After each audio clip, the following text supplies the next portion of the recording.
की जरूरत पड़ेगी। अनिल जी, फॉरेन कैपिटल को लाने के लिए बाजार क्या उम्मीद कर रहा है सरकार से? देखिए, बाजार में दो फॉरेन कैपिटल इंडिया में देखिए दो तरीके की चीजें दो तरीके से आने हैं और इसमें कि जहां तक मुझे समझ में आ रहा है, एक देखिए, एक तो है डायरेक्ट इन्वेस्टमेंट के रूप में, जिसमें आप डायरेक्टली इंडस्ट्री में पार्टिसिपेट करते हैं, एफडीआई के तौर पर आप इंडस्ट्री में पार्टिसिपेट करते हैं, अपनी टेक्नोलॉजी के साथ आते हैं, कोलैबोरेशन करते हैं या फिर ग्रीनफील्ड इन्वेस्टमेंट करते हैं। ये आप इस तरीके से यहाँ की इकोनॉमी में इसकी ग्रोथ में पार्टिसिपेट करते हैं। दूसरा आता है इन्वेस्टर के रूप से या पोर्टफोलियो इन्वेस्टमेंट के तरीके से, जहां पे हम स्टॉक मार्केट में अच्छी कंपनियों में इन्वेस्ट करते हैं। देखिए, जरूरत जैसा मेहर जी ने कहा कि दोनों की आवश्यकता है हमें, बट मेरा ख्याल है कि गवर्नमेंट जो है वो एफडीआई वाले पर ज्यादा ध्यान देगी, क्योंकि उसको अभी जैसा जैसा मैं रीड कर पा रहा हूं, मैं अपनी बात कर रहा हूं, पता नहीं हो सकता मैं गलत भी हूं, बट मुझे ऐसा लग रहा है कि गवर्नमेंट का ध्यान जो वो ये है कि ज्यादा से ज्यादा अपने जो इकोनॉमिक जो साइकिल है ना, इंजन, उसको रैंप अप करेंगे, तो वो एफडीआई वाले रूट पर ज्यादा ध्यान देंगे। एफपीआई वाले रूट पर हो सकता है थोड़ा सा कम, क्योंकि जैसा अनुराग जी ने कहा कि उनको अगर करना होता तो अब तक वो कर चुके होते। लगातार अभी हम इस महीने भी देखें तो अभी तक हम करीब 2.5 लाख करोड़ की सेलिंग हो चुकी है। ठीक है, तो वो हर दिन सेलिंग होती चली जा रही है। इस साल की बात कर रहा हूं, सॉरी, जनवरी से लेकर के अभी तक की में 2.5 लाख करोड़ की सेलिंग हो चुकी है। तो वो हर साल निकलता जा रहा है फंड। उनका बाजार को ये चाहिए कि अगर एफआईआईज को रोकना है या उनको वापस बुलाना है, तो डेफिनेटली वो जो कैपिटल गेन वाला एक है, वो बहुत बड़ा एक पॉइंट है कि अगर वहां पर कोई उनको बेनिफिट मिलता है, तो ये फैक्ट है, ये सही है कि चूंकि पहले ग्रोथ ज्यादा, रिटर्न भी ज्यादा मिलता था, तो ज्यादा टैक्सेशन को वो जस्टिफाई कर लेते थे। लेकिन अभी इस बार देख रहा है कि हमने वो ग्रोथ लगभग ना के बराबर है और मार्केट ने कोई ऐसा ग्रोथ दिया भी नहीं। और स्पेशली अगर हम चूंकि बड़े अगर स्टॉक्स की बात करें, जो टॉप 50 या निफ्टी की बात करें, तो वो तो एकदम एकदम लगभग फ्लैट हैं। तो उस कंडीशन में उनको वो एकदम खलेगा, वो जो टैक्सेशन है वो डेफिनेटली उनको तकलीफ देगा और वहां पर उनको बेटर ऑप्शंस दिखेंगे कि भाई उनके पास पूरी दुनिया का मार्केट खुला हुआ है, तो फिर वो बेटर ऑप्शंस दिखेंगे कि भाई जहां पे हमें प्रॉफिट मिल सके। एक भाई मैनेजर को क्या चाहिए कि जहां उसको बेटर ऑप्शन मिलेगा, वो फंड वहां लगाना पसंद करेगा।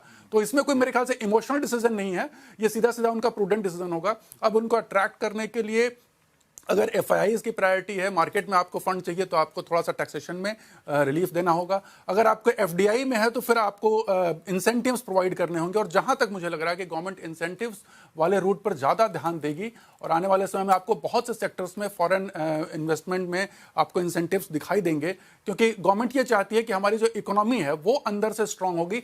जब रेवेन्यू अपने आप बढ़ना शुरू होगा, रेवेन्यू ग्रोथ होगा ना, तो ये मान के चलिए कि एफआईआईज तो फिर वो आएंगे ही आएंगे। जैसे रेवेन्यू ग्रोथ शुरू होगी, फिर वो इन्वेस्टर्स अपने आप चारों तरफ से आने शुरू हो जाएंगे। एफआईआईज कैसे आएंगे? क्योंकि तत्काल जरूरत तो हमें यह है कि वो जाना बंद कर दें और आना शुरू कर दें।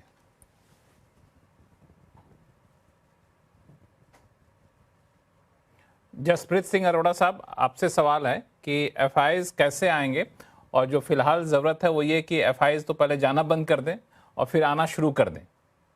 हमारे हाथ में है कि नहीं, अंतर्राष्ट्रीय हालात पर छोड़ दें?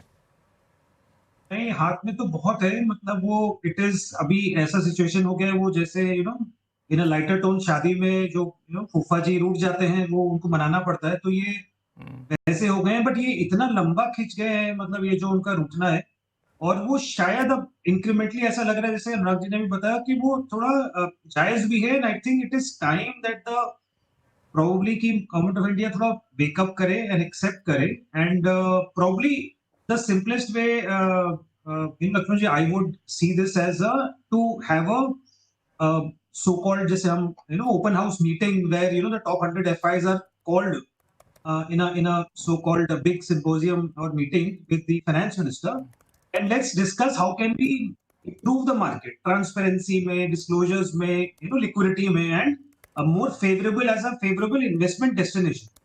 अगर ये इसकी तरफ पहल नहीं करेंगे, तो उसमें ही मीटिंग में उनको इनपुट्स मिलेंगे। हम और आप यहाँ बैठ के जो मर्जी बोल रहे हैं, but I think a lot of inputs will come. And I am not saying कि शायद वो नहीं हुआ है कभी या पिछले 2 सालों में नहीं किया है, बट मेरे मेमोरी में पिछले 1 डेढ़ 2 सालों में ऐसा कुछ भी मीडिया में नहीं आया है जहां पे एक बड़ा से इवेंट हुआ है, वहां पे हमने they someone is carefully listening to the FI market, which is जो क्रेजीली ड्राइव कर रहा है आज के दिन में South Korea, Taiwan, Brazil, Mexico, and वही सब ड्राइव कर रहे हैं। हमारे यहाँ नेट $20 बिलियन एनुअल आउटफ्लो हो रहा है आज के दिन, $20 बिलियन। वही $20 बिलियन किसी और मार्केट में जाए। एंड उसका रीजन शायद कुछ और हो कि वहां एआई है, वहां पे सेमीकंडक्टर है, वहां पे लिटिल मोर हार्ड एसेट्स हैं, हमारे यहाँ कम है, लिटिल मोर हो, जैसे ब्राजील मेक्सिको हो सकता है, बट हमारे यहाँ भी है aluminium, copper, zinc, precious metals, but सिर्फ उन हार्ड एसेट्स के इन्वेस्टमेंट के हिसाब से तो नहीं आएंगे, हमें अपना हमारे अपने को अपने अपॉर्चुनिटीज ढूंढना है। तो I think it's time that that थोड़ा सा इस पे ज्यादा गौर किया जाए, बिकॉज करेंसी भी डिप्रिशिएट हो रहा है, मतलब we lost 10% in the last 12 to 15 months, which is huge। मतलब वो बेचारे 10% कमा रहे हैं इधर से, 10% जा रहा है, तो उनके हाथ में क्या आ रहा है? इनफैक्ट -10 है तो उल्टा माइनस है ना, market is zero, Nifty 1 year return is zero, तो 10% गया तो -10 है। अब जो भी इन्वेस्टर है, इंक्लूडिंग एफआई इन्वेस्टर, वो भी देखेगा ना पिछले 12 से 24 महीने में उस मार्केट ने क्या रिटर्न दिए। अगर इंडियन मार्केट ने -10 दिए on a dollar basis, I don't think anyone will get excited if I'm an FI investor। तो I think it's time कि हम उसको एक्सेप्ट करें, रिकॉग्नाइज करें, और थोड़ा सा उनकी उनको एक ओपन डोर मीटिंग में थोड़ा उससे डिस्कस करें, and we and I am sure वो कर भी रहेंगे, ऐसा नहीं कि उनको ये आइडियाज नहीं आ रहे, बट नहीं, आपने इसका एक दूसरा पहलू है मिहिर वोरा साहब, उस पर मैं थोड़ा सा आपसे चाहूंगा कि आप अपनी राय दीजिए कि करेंसी डिप्रिसिएट करने से एक होता है कि जो एक्सपोर्ट ओरिएंटेड जो सेक्टर होते हैं उनको थोड़ा सा फायदा भी होता है, राहत भी मिलती है, तो वो राहत वाकई उठा पा रहे हैं कि नहीं, वो हम लोगों के रडार पे है कि नहीं इन्वेस्टर्स के तौर पे? बिल्कुल है। इनफैक्ट मैं ये पॉइंट बोलने वाला था कि वाइल इट्स अ नेगेटिव कि भाई फॉरेनर्स बेच रहे हैं और करेंसी वीकन हो रही है, लेकिन बहुत बड़ी बात यह है कि डॉलर के अगेंस्ट में तो हम डेप्रिशिएट कर किए ही हैं, लेकिन अगर 12-13 महीने का हम चाइनीज करेंसी के अगेंस्ट में देखें तो we have depreciated by almost 21%। 21% बहुत बड़ी चीज होती है। और अगर रुपी यही लेवल पे रहा और चाइनीज युआन इसी तरह से अप्रिशिएट करता रहा, तो हमें ये जो ट्रेड इश्यूज थे, जो यूएस के साथ इश्यूज हुए थे, ट्रेड कम्पिटिटिवनेस ये वो करके, वो 20% करेंसी मूवमेंट से बहुत बहुत ही सहूलियत हो सकती है। तो मेरे ख्याल से एक पॉजिटिव सरप्राइज और unexpected surprise next few quarters में हम इस तरह से देख सकते हैं कि हमारी सडनली जो एक्सपोर्ट ओरिएंटेड कंपनीज हैं, उनके रिजल्ट्स, उनके मार्जिन्स और उनकी जो वॉल्यूम ग्रोथ है, वो पॉजिटिवली सरप्राइज कर सकते हैं। Of course after the Gulf of Hormuz situation is stabilise, because जब तक वो है तब तक लॉजिस्टिक्स का इश्यू है, एक्सपोर्ट वगैरह का, सप्लाई इनपुट आउटपुट का।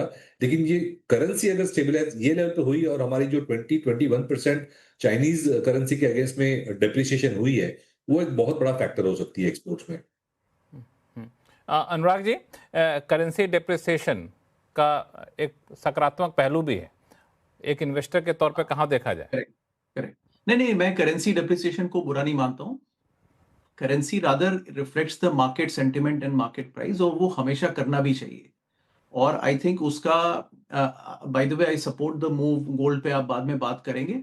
एक डिस्क्रिशनरी इंपोर्ट, इंडिया इतना अननेसेसरी वर्ल्ड में सबसे बड़ा इंपोर्टर बना हुआ है गोल्ड का, जिससे, और टोटली डिस्क्रिशनरी है, तो इंडिया ने अब उस पर भी ड्यूटी लगा दी है। जनरली इंडिया के टैरिफ सब जगह हैं, बट तो गोल्ड पे भी आ गए हैं, तो that's not a bad thing. ठीक है, आपको something that you don't produce, आप उस पर टैरिफ लगाइए, क्योंकि टोटल इंपोर्ट ही है वो सारा। बट उसके अलावा I think rupee should find its own level. देखिए, वो 81-83 के बीच में जो रखा था वो गलत था। अब now it is being freely floating, and now it is reflecting the reality. तो अब गवर्नमेंट के ऊपर भी प्रेशर है। प्रेशर में मीर साहब ने कहा भी कि वो प्रेशर में ही, गवर्नमेंट्स तो हर जगह प्रेशर में ही काम करती है, अमेरिका हो, इंडिया हो, कोई भी कंट्री हो। तो गवर्नमेंट को हमेशा प्रेशर में रहना चाहिए, नहीं तो आपके टैक्स ही बढ़ते हैं और कुछ नहीं होता है। तो I think it is time for them to act, and they will have to show their cards, right. अब वो कार्ड्स को छुपा के नहीं रख सकते, दे हैव टू शो कि भाई क्या प्रायोरिटी है, और नेशन विल फाइंड आउट कि जब वर्स्ट क्राइसिस था तो आपने टैक्सेशन हटाया, नहीं हटाया। अगर नहीं हटाया तो एवरीबडी रीड्स के नहीं है। बट एक और लक्ष्मण, इसमें थोड़ा लॉन्ग टर्म व्यू मैं ये चाहता हूं कि देखिए, प्रिडिक्टेबिलिटी ज्यादा इंपॉर्टेंट है। यू कांट डू कि कल मैंने टैक्सेशन हटा दिया क्राइसिस में, फिर वापस ले आया। एंड एफडीआई की जब बात कर रहे थे, इट्स वेरी गुड टू से हम एफडीआई इज वेरी वेलकम। भाई वेलकम तो हर कंट्री में वेलकम है। आते टाइम कैपिटल की प्रॉब्लम नहीं है, जाते टाइम की प्रॉब्लम है। When capital goes out, do you allow it to freely go? You can't say कि भाई आना तो वेलकम है, जाते टाइम विलन का अड्डा है, जाने मुश्किल है। वो रिस्ट्रिक्शंस, वो इंडिया की वहां पर पॉलिसी कंसिस्टेंसी वीक है। दैट्स व्हाई, अगेन देखिए, मेरा कहने, I understand power distance in India is little higher, so you can't expect that flexibility, right. तभी वो ब्यूरोक्रेट्स बुलेटिन जारी करते हैं। लेकिन यहाँ पर डायरेक्टली लीडर्स बोलते हैं, right? You talk to the ministers and Trump and then they directly speak to the press every time, right? But जमाना बहुत फास्ट बदल रहा है, आपको एजिलिटी चाहिए. You can't sit on a room for 2 months and then say okay policy note finance ministry ने जारी कर दिया है, फिर हम पीछे छूट जाते हैं. लक्ष्मण, थोड़ा it's a I mean I understand, but सरकार को भी बदलना होगा. You simply can't just come out and keep taxing people, otherwise money will talk, right? और मनी बाहर जा रहा है और वो आपको बता रहा है कि it's not the best place to be. तो उसको भी रीड करें लक्ष्मण जी, राइट? एक चीज और आपने एक चीज और आपने कहा कि गोल्ड को लेकर के कि गोल्ड पे इंपोर्ट ड्यूटी बढ़ा देना, चूंकि ये बिल्कुल अनप्रोडक्टिव एसेट है, वो इंपोर्ट होता है तो बहुत कुछ होता नहीं, उससे ज़्यादा नुकसान ही होता है. तो मैं देख रहा था, कैलकुलेशन कर रहा था कि अगर इंपोर्ट ड्यूटी बढ़ाने से अगर गोल्ड का इंपोर्ट अगर 25% भी कम हो जाता है तो जितना हमारा फर्टिलाइजर सब्सिडी है साल भर का, उससे ज़्यादा की बचत हो जाएगी. जितना मनरेगा में हम लोग देते हैं उससे ज़्यादा की बचत हो जाएगी, इतनी ज़्यादा सेविंग यहाँ पे हो जाएगी. लेकिन मेरा कंसर्न थोड़ा सा अलग है. अनिल राय जी, आप बताइएगा कि इंपोर्ट को रिस्ट्रिक्ट करते करते अगर हम कुछ ऐसे एसेट पे पहुंच जा, चूंकि हमारे लिए रुपये का कमजोर होना बड़ा कंसर्न है, अगर हम इंपोर्ट पर और गोल्ड को छोड़कर दूसरी चीज़ों के इंपोर्ट पर सख्ती करना शुरू कर देते हैं तो फिर उसके कई सारी इंडस्ट्री होती है, उस पर भी नुकसान आता है. चूंकि पहले देखने को ऐसा मिला है, ऐसी स्थिति में सरकार ने इंपोर्ट पर थोड़ा सा शिकंजा कसना शुरू किया है, तो इंपोर्ट डिपेंडेंट इंडस्ट्री के लिए बड़ा नुकसानदेह होता है. जी एकदम होता है. और देखिए जो मेजर इम्पैक्ट इकोनॉमी पे है इंपोर्ट का, जो हमारा मेजर जो इंपोर्ट बिल है वो तो ऑयल है, ठीक है? ऑयल है और पेट्रोलियम हो गया, अपने गोल्ड हो गए और एडिबल ऑयल हम सबसे ज़्यादा इंपोर्ट करते हैं. तो इन्हीं तीनों चीज़ों पर उन्होंने कही भी है बात कि हम थोड़ा सा इस पर संयम बरतें. और ये जनता की तरफ एक अपील की गई है कि भाई यहाँ पर हम एक ऑस्टेरिटी थोड़ा सा लेकर के आएँ तो शायद हम इस चीज़ों को संभाल पाने में जो है और रहेंगे. जैसा कि अगर आप 15 से 20% भी इम्प्रूवमेंट आता है तो कंट्री के लिए एज अ होल बहुत बड़ा एक सपोर्ट मिलेगा. और उनकी जो चिंता है, जो मैं देख रहा था कि जो लीडरशिप है वो ये चाहती है कि भाई जो रुपी डिप्रिशिएट हो रही है वो देखिए किस तरीके से तेजी से बढ़ती चली जा रही है. 96 हम टच कर चुके हैं. अगर इसको ऑस्टेरिटी वाला या जो भी इसको थोड़ा सा रोका ना गया इंपोर्ट वाली चीज़ को, तो उसमें एक डबल साइकिल होती चली जा रही है. देख रहे हैं, एक तो हम क्या कर रहे हैं कि जो भी चीज़ें हम इंपोर्ट कर रहे हैं एक तरीके से वो इंपोर्टेड इन्फ्लेशन वो हमारे लिए हायर कॉस्ट के फॉर्म में आ रहे हैं, और फिर हम जिसको जब प्रोडक्शन में जाएंगे तो वो चीज़ें और महंगी होती चली जाएंगी. तो ये इसका एक ना, जिसको मैं बोलता हूँ कि साइक्लिकल इफेक्ट जो है शुरू हो जाएगा. इसी चीज़ को रोकने के लिए, और रुपी जो है फर्दर गिरते गिरते $100 तक जा सकती है डॉलर के अगेंस्ट में, ये डर है. कहीं उसके ऊपर न निकल जाए, ये सबसे बड़ा डर है, क्योंकि उसके ऊपर अगर 100 का एक साइकोलॉजिकल लेवल है, अगर उसके ऊपर निकलता है ना तो फिर बहुत शार्प अपटिक आएगा, जल्दी से जल्दी वो 105 का पहुंच जाएगा, हमें पता भी नहीं चलेगा. तो ये कहीं ना कहीं इस चीज को लेकर के डर है कि इसको इतना फ्री फॉल, इतनी फ्रीली ना बढ़ने दिया जाए. तो इन सब सारी चीजों के मद्देनजर, और समस्या यह है कि ये जो ऑयल वाली चीज है वो हमारी कंट्री के हाथ में नहीं है.